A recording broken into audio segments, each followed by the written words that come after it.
Hey everybody, I'm Geddy, Cahoon. I'm Kevin Dunne. Welcome to Wrestling Breakdown. Our first one in over 2 years. It's been like 2 years since we've tried to do one of these things.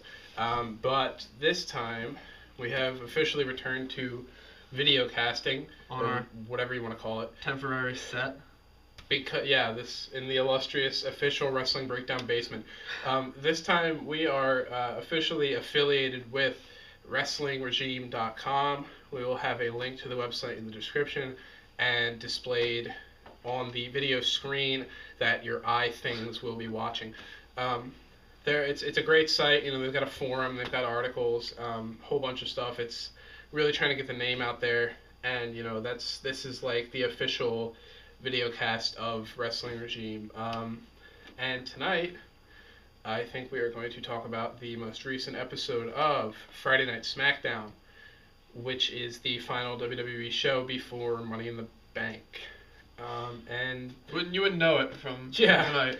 And obviously it was a pretty lackluster showing on the part of WWE. It's not anything that SmackDown hasn't done or WWE hasn't done before with SmackDown, but they use it almost primarily as just a rewind for Raw. Yeah. Which is it's okay now because it's the Raw Super Show, but then you have guys like Damian Sandow or he's the first one who came to mind because he's not on Raw, but he's still a shining point of SmackDown. Yeah, and then you have a guy, and I in the past couple of weeks I've really started to like Tensai. I don't know why. I've warmed up to him a little bit. But you have him on Raw every week, and then you have Damian Sandow, who's just on SmackDown. Right now with Jack Swagger in the toilet, Damian Sandow is my favorite wrestler, and I hardly ever see him because I don't always watch SmackDown. And I just feel like with the talent that he has, he's decent in the ring. I was impressed. Tonight was honestly the first night I've seen him. Yeah, he's still at that stage where he's just doing quick little effectively squash matches, but he's really agile for a guy that's so built. He's got a great look. When he was Idol Stevens years and years ago, he looked really stupid because his haircut. He had this stupid greased back crew cut. It was so dumb. But this intellectual originally I think the gimmick was supposed to be that he was an actor or something, and they changed it, and obviously, due to the fact that we've completely gone off on a tangent talking about him, he's really the only entertaining thing besides Daniel Bryan that the WWE has to offer these days. Yeah, which is sad because take a look back to wrestling. This is a lot of things in one episode because we missed out on the last 2 years of wrestling. So yeah, we'll get Brock Lesnar and The Rock returning, and then they just go from that to here. Fizzled out. And half the guys in the SmackDown Money in the Bank match, I mean, they were on Raw. Well, it wasn't half. Tensai and Tyson Kidd weren't even on SmackDown, and they're in the what is ostensibly the SmackDown Money in the Bank ladder match. Oh, you want to talk about the Raw one? God, it's gonna be a regular. It's gonna be a fatal 4-way with ladders involved. With one ladder. Half of the guys in the match can't even climb a ladder. Big Show literally can't climb a ladder. And Kane, what is Kane doing these days? I mean, is he just a face now? I mean, it's so dumb. I mean, SmackDown. It was, and from a technical standpoint, it was a decent show. I mean, you had the main event. Even though Sheamus and Chris Jericho are both painfully boring at this point, they can still go. It was a solid technical main event. Sheamus is so athletic for a big 300-pound powerhouse. It's still impressive when he does the plancha and everything. And he and Jericho put on a decent show, but it's just we've seen it before, and we'll be seeing it again in the next couple of weeks. That's the one thing about WWE. It's just the same match every week, and I just remember it in the summer because that's when I really watched so much going on, but it's just last summer with Cody Rhodes and Matt Hardy. Yeah, that was 2 years ago. Every week it was some variation of Cody Rhodes and or Drew McIntyre versus Matt Hardy and or Christian, and it wasn't even a feud. It was they were just fighting. Matches. They were just fighting every week, and it was even that last summer with the CM Punk thing, but that was that was good. You could do that every week and it was fine. Yeah, that's a little bit different. But when you have so much talent on SmackDown, like, I mean, you have a guy like Hunico on the SmackDown roster, and he just doesn't do anything. He's just a glorified job. He's not even like a wrestler. He wears street clothes all the time. People probably think he's like a stagehand or something. Or Truth. He barely, yeah, and but like, I mean, I love Hunico's look, but they just like, you have such a talented performer, and he's just not doing anything. And then they just gave him like this Camacho, and it's like, it's just a waste. And then you have guys who like disappeared from SmackDown. Like they debuted Antonio Cesaro, and he's just on NXT now, I think, again. NXT. That's NXT, which is FCW now. NXT, the revolutionary next big thing on television. I wish they would show that on TV just so I'd have something to watch on Tuesdays. I honestly, I don't even know if I enjoyed watching that on Tuesday nights. It's something to watch. I watched it and I was like, oh, I wish this was so much better. Hey, you know, they did produce lots of great guys like Wade Barrett and Wade Barrett. Well, you know, there have been other good things to come out of NXT. I guess the entire first season roster of NXT pretty much amounted to something in some way. Is there anybody on the first season who didn't amount to anything? No, I don't think so. Heath Slater was on the first season. Gabriel Barrett. Yeah, I think they're all doing stuff. Darren Young. I want to see Lucky Cannon make a comeback. Or else I'm gonna Husky stop. Harris just hurt himself. Oh my gosh, I forgot about him. Yeah, he's hurt now. Wow, so. I really forgot about him. And speaking of NXT guys, you have like Darren Young and Titus O'Neil, who they're my favorite tag team right now. I think they're hysterical. I loved how that 1 week on SmackDown they just came out and they had I didn't watch NXT, so I don't know if they were like a formal team, but they just came out and started yelling about how they had money and like how awesome they were, and I'm just like, this is the most random assignment of a gimmick ever. I love it. And like they're great. They're hysterical, and Darren Young is still a little sloppy. Titus O'Neil is Titus O'Neil is sub-average at best, but he doesn't really do much. Who did Darren Young wrestle? He wrestled Primo, and he lost. Oh, that was an awful match. I was coming over from dinner, but I came in and that was the first match I saw, and it was so frustrating to watch because it was so slow and so sloppy. I do love though how AW is just on a Abraham Washington is just on a microphone screaming about getting millions of dollars while Darren Young jobs to Primo Colon. The only thing, the All World Promotions, I don't like that at all because I feel like Abraham Washington has been employed by the WWE for 4 years and hasn't wrestled a match. Remember Floyd Money Mayweather and his theme that he had, the video they have for that, shot in like they shot in a pool and he's like throwing money everywhere. I've pushed that entire storyline. And it's called like Money Promotions. It just reminds me of that. And then your world title feud on SmackDown, it's like Bland versus Blander. It's like Sheamus versus Alberto Del Rio. And Sheamus, like I said, Sheamus has a really unique look. He's great in the ring, but he's so boring as a face. And like we were at the show that he officially turned face at, and it was awesome. Like it was like, all right, this is fresh, this is new. The crowd loves him. He got like the biggest pop of the night. He does the same things he does voice cracked. He does the same things he does as like he's face still, as he's he did still as a a heel. But It's just he just gets cheered. It's cheesy. Like on Raw, he just kicked the shit out of Jack Swagger for no reason. It was so cheesy. It's like it's like Del Rio. Like you keep hearing these reports surfacing that Alberto Del Rio is gonna quit soon, and like just do it already, man. Because I like you sometimes, but. Overall, I think he's pretty intolerable. He lost so much steam. I thought he was really cool when he debuted. He was awesome when he debuted because he beat up Rey Mysterio, and nobody beats up Rey Mysterio. Like 3 weeks later, he just was like, wow. Because he's been cutting the same promo for 2 years. He went from calling Rey Mysterio a Chihuahua to the WWE Championship or World Heavyweight Championship being his destiny. Yeah, both championships were his destiny. Oddly enough, That's how good he is. And then, you had the opener, speaking of Del Rio, with Sin Cara versus Del Rio. And you have these two guys who are supposed to be like fast-paced luchadors. And it's the slowest match ever. It's just like them walking around the ring, pushing each other down to the mat. And, oh, it was painful.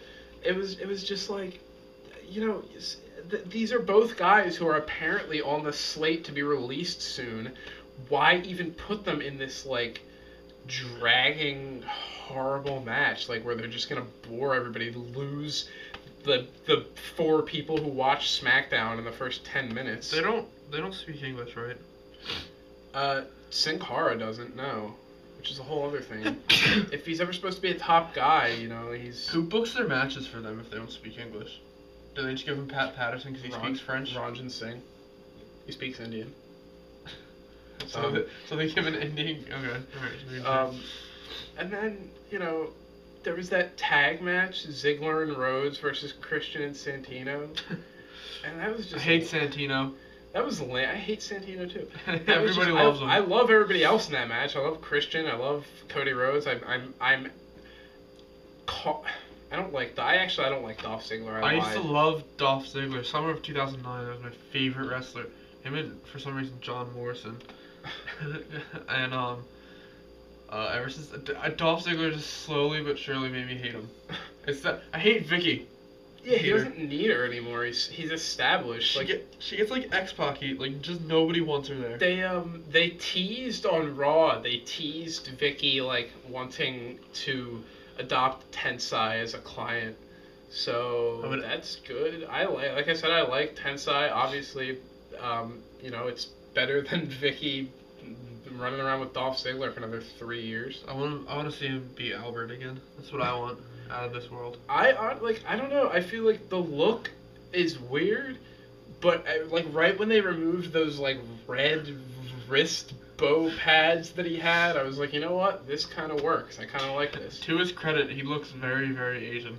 Yeah, he really does. Weird. Matt Bloom, very, very Asian-looking man. Very, very heavy too.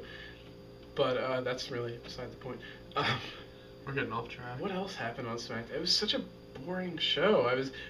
We just watched it out of like obligation to this, and I wanted to see Damien Sandow, but like, okay, and you know what? They spent about 4 hours discussing it on SmackDown. So I want to talk about this AJ Lee love triangle angle. What a fucking waste of time. I hate AJ. I hate what CM Punk has become. I hate that Daniel Bryan and CM Punk are reduced to this ridiculous high school-esque... Hey, Daniel Bryan is making the best out of such a bad situation. I know. Daniel Bryan is the saving grace of when AJ slapped him and he just like grabbed his face like he was like the most shocked he'd ever been in his entire life. That was classic. And when CM Punk said, "Where's your ring?" and he goes, "It's in the back," and he's like pointing like that. That was great. Like, he's making the best of this shitty material. But still, like, CM Punk... I've been saying it, actually, pretty much ever since CM Punk got big last summer, that he's been slowly transforming into just John Cena, like, with tattoos. And that's... What? They want him to be the next Stone Cold Steve Austin. He's not. He's John Cena with tattoos, and I hate it because I love CM Punk. How come Stone Cold's the only one who could be a successful anti-hero? Like, I don't know, and it's like, even the most vocal like CM Punk supporters on the internet are starting to be like, all right, what are they doing with this guy? When is he gonna be CM Punk again? Because he's not even like CM Punk right now. The other night, I was just laying in bed and I started watching the CM Punk promos, like the contract signing, and the first one where he came back after the suspension with the megaphone, and everyone was like, wow, he's the greatest promo cutter in WWE. He has not cut a good promo since then. It's just been like a mess. It's the same crap. It's the same crap that every face talks about. And the fact that CM Punk, this guy who got big finally for breaking the fourth wall and addressing the stupidity of WWE, is playing it straight in this ridiculous love triangle. And they want AJ to be like an attraction for the company, like one of the big... They want the top 3 stars, I guess, to be CM Punk, John Cena, and AJ. and Daniel Bryan to an extent. They're really putting a lot of stock in him, which is good. One thing that pissed me off about CM Punk at the show 2 weeks before WrestleMania in Philly, when CM Punk, Chris Jericho wasn't there, mind you, that pissed me off so much. When CM Punk was talking to Chris Jericho, and CM Punk goes, "Jericho, you're full of crap, and that's exactly what I'm gonna kick out of you like 2 weeks from now." I was like, I'm pretty sure I said that to my mom when I was 9. Like, his line, and that was on the same show where he said bullshit. Edgy. Yeah, and then he said crap. I'm gonna kick you crap. Oh wait, yeah, he said something about bullshit. Yeah, you're bullshit, Chris. And that's exactly what I'm gonna kick out of you. Yeah, that was something like that. I still said that to my mom. It was still stupid. But and it's like AJ. I've ranted about this so many times in the last couple of days. She's a terrible actress. The gimmick doesn't work. She's not believable in the role she's in. Her in-ring abilities, they're passable, and she's pretty. She's a pretty girl. The fact that you have grown men on the internet referring to her as adorable really skeeves me out. If you are a male wrestling fan above the age of, I'll say 26, I'll go low with it. If you're above that age and you refer to AJ Lee as adorable, you're a fucking creep. I remember the time we were at Raw, and they were filming something, and the fat guy next to us was like, "Oh, Lisa Hiller had suck a raw egg out of her ass," or something like that. That's what I think of every time. I don't remember. Was I with you? I don't remember. Yeah, no, you were. That's ridiculous. I assume that's what old men want to do when they say that she's adorable. Was that at SmackDown or was that at the Raw? It was at Raw. They were taping like CSN Sports Night. Like that's our sports channel here, but. Oh my god. I assume that's what old men are meaning when they say that she's adorable. She's adorable. And like the skipping thing, that just like that doesn't sit right with me, and it's just weird. Plus, Daniel Bryan is what, like 32, 33. CM Punk's about 35 at this point. Mm-hmm. AJ 34. 32, I think. They're in that area at least. Like they're over 30. Both of them. Yeah. And AJ Lee is like 21, 22, I think. I think she was like 19 when they signed her. Like, and it's creepy. It's a weird story, and it completely undermines the credibility of the title. It undermines the credibility of CM Punk. Daniel Bryan is making the best of a bad situation, like we said. And really, obviously, as you can see, SmackDown was a really unfocused, terrible show. I like the transition. They showed the recap of the CM Punk, AJ, and Daniel Bryan thing straight into the Big Show. Into Big Show's. Oh my god, that match. It was 10 seconds long. Big Show versus Great Khali. He punches Khali and Khali just goes down. That was the best hell of the night by far. Every time Khali falls, I'm waiting for him to just collapse into himself. And I'm just like, one of these days his spine is just gonna break, and it's just not gonna be good. You can't. And the biggest problem with the night was that, okay, there's a couple of things. Okay, it's Friday night SmackDown because this Zack Ryder guy apparently people on the internet still like him. Even though none of you watched TV when he finally won a championship, so good job there, fans. So he gets to host the show. He's on TV like four times, I think. He made matches that were sub Teddy Long in terms of booking quality. I mean, at least Teddy Long books tag matches. Those are kind of interesting. No, I hate tag matches. Yeah, okay, but it's better than a 15-second Big Show versus the Great Khali.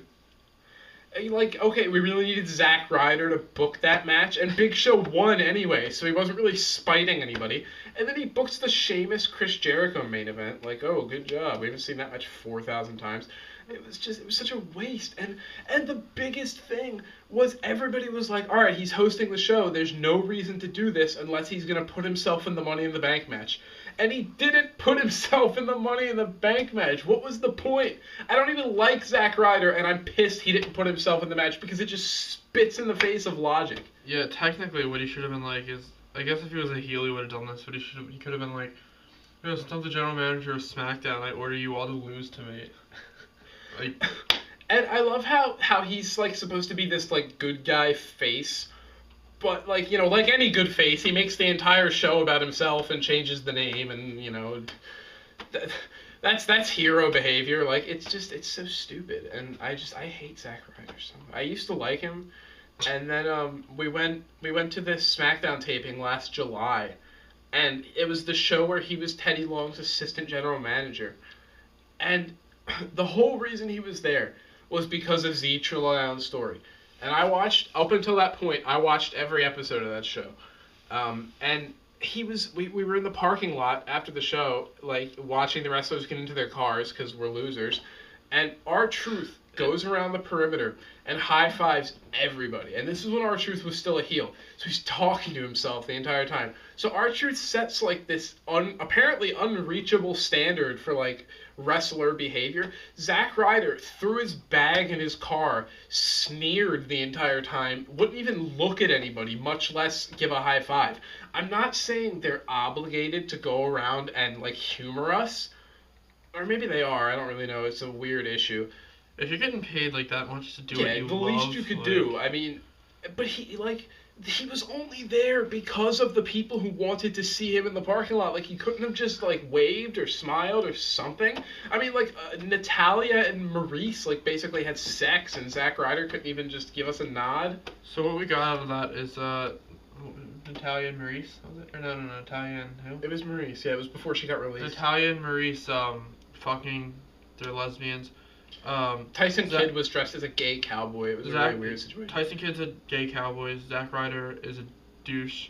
Oh, that was the night. Josh Matthews is the douchiest dresser. He has like a big tattoo on his arm. He wears V-necks down to here so you can see his. That was the show where Tyson Kidd fought Yoshitatsu, and they did that spot off the turnbuckle, and Yoshitatsu just like died. That was for the action figure leg on a pole match.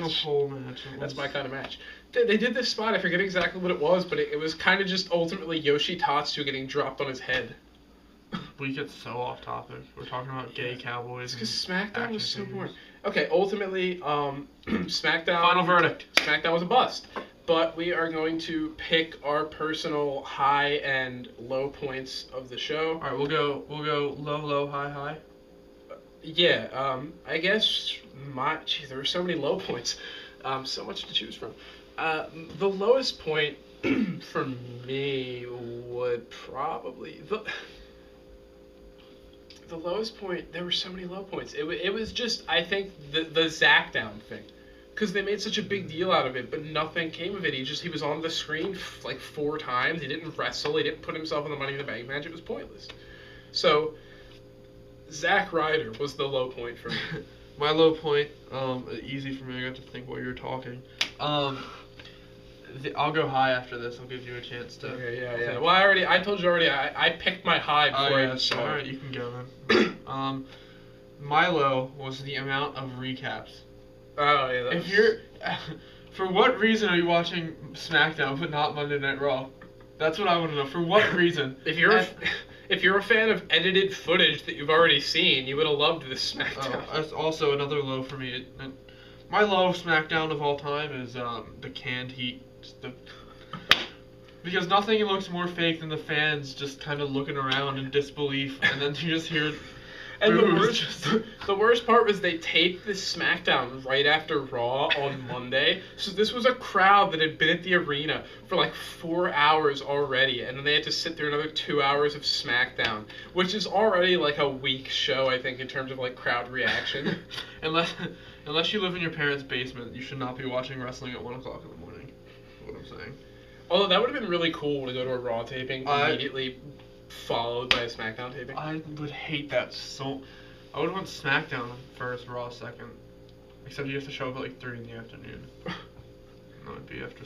That was probably why they had so much of the show devoted to promos. They didn't want the fans sitting there for so long.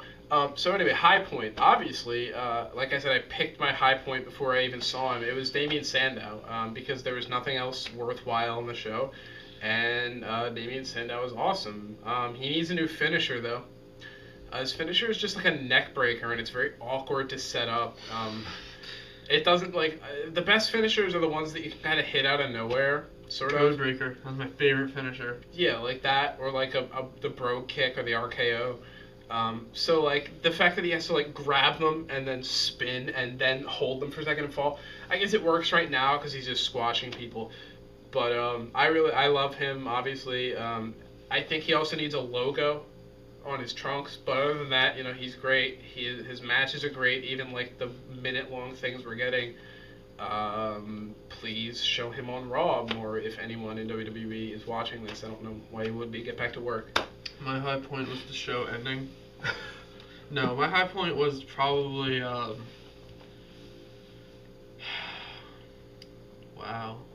I had all that time to think. I cannot think of one. I guess I'll just say Damien Sandow, because he's the first wrestler I've been thoroughly impressed with in a while. Other Daniel Bryan doesn't count because I've known about him since Yeah. It's the Damien Sandow show. That's the secret. Sandow show. That's what it is. Is Daniel Bryan on Raw? No, he's still officially on SmackDown. So he's just not on SmackDown then, logically. Yeah. I guess it's kind of cool now that it's sort of like how it was in 2002, like the brands, 2003, the brands don't matter, or before that, because that was right when they drafted. It's I don't. Yeah. It's like they put the main eventers on Raw, and then they just put the people who can't cut it on Raw and SmackDown. But Second banana show. Obviously, this was not a good go home show for Money in the Bank, especially compared to what we got at last year's Money in the Bank. Oh my God. That was but the saddest part. He buys all the good pay-per-views, and I get the shitty ones. The saddest part is the fact that Raw, this past Monday's Raw, was even worse than this SmackDown. It's actually pretty much being considered on the internet as the worst Raw of all time. And I don't know if I'd go that far. It's a bit hyperbolic, but I honestly I've never watched the worst Raw. It was bad. It was slocking. It was terrible. It made SmackDown look great. The fact that it called Hornswoggle baby. I don't even want to talk about it. I don't even want to talk about that. Hey, it's the chairman's son. He had to get something. Yeah, apparently. Oh my God. Yeah, so that was him. That was him. Everybody was talking on the phone to and text messaging and everything. It's completely. What would have been cool in a twist if it was like the Swagger Soaring Eagle, but he was still screwing everybody over this whole time for no reason. It should have been It should have been anybody other than who it was. Think of your favorite obscure wrestler from the 70s, and that's who it's gonna be. It would have been funny if he's not from the 70s, but Repo Man. It would have been funny if they did a real person under the ring, they had Eric Bischoff or something get pulled out. That would have been hysterical. Or Stephanie McMahon or Shane McMahon, even though Shane McMahon. It should have been someone from the Oddities. That's what I'm saying. Golga. And it's Golga. No, who's a big one? 7 foot guy. His name was it was Giant Gonzalez. Yeah, I liked him. Okay, I'm sorry. His name was Kurgan. Kurgan. Should have been Kurgan. He's dead, but it should have been Kurgan. Is he dead? He died 2 years ago. Well, my world is shaken. Should have been Kurgan. I love Kurgan. I think that's going to be it for this episode. Obviously, SmackDown was not very good. Money in the Bank is this weekend. I won't be watching it. I might watch it completely legally just to see the SmackDown Money in the Bank match. Normally this would be a pay-per-view I would order, but the season premiere of Breaking Bad is that night, and I am not going to miss that. So look out for reviews of that pay-per-view coming on WrestlingRegime.com.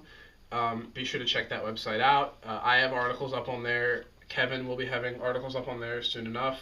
And if you guys want to put articles on there, it's all user-created content. It's all you have to do is sign up for an account, and you can post articles. It's really cool. It's got a great interface. You know what the logo for Quick Wrestling Regime should be? Uncle Sam saying, "The IWC wants you." And speaking of that, if you're on Facebook, contact me. My Facebook for wrestling-related stuff is NoDQ Geddy Cahoon. if you want to be added to the Quick Wrestling Regime Facebook group, which is a massive group. Pretty much, like what I've seen, it really is the biggest wrestling-related group on Facebook, other than probably like the official like NoDQ.com page or whatever. I don't want to hate on the IWC, but I like how most of the people in that group are actually very well spoken. Yeah, there's a lot of articulate people. There's not a lot of there are some clunkers in there. But it's if you want to join, just friend me on Facebook. Check out my articles on WrestlingRegime.com and also QuickWrestlingNews.com, which has most of my articles. And look out for articles coming from Kevin in the coming weeks. And stay tuned for more episodes of Wrestling Breakdown. We will try to work out some sort of consistent schedule. For the most part, we will probably just be talking about random topics, but we might throw up a show review like this every now and then. This is more of a thing because like this is how we started 2 years ago. Yeah. The only show we've ever done was a SmackDown review. So I want to talk about that. Full circle. So thank you for watching.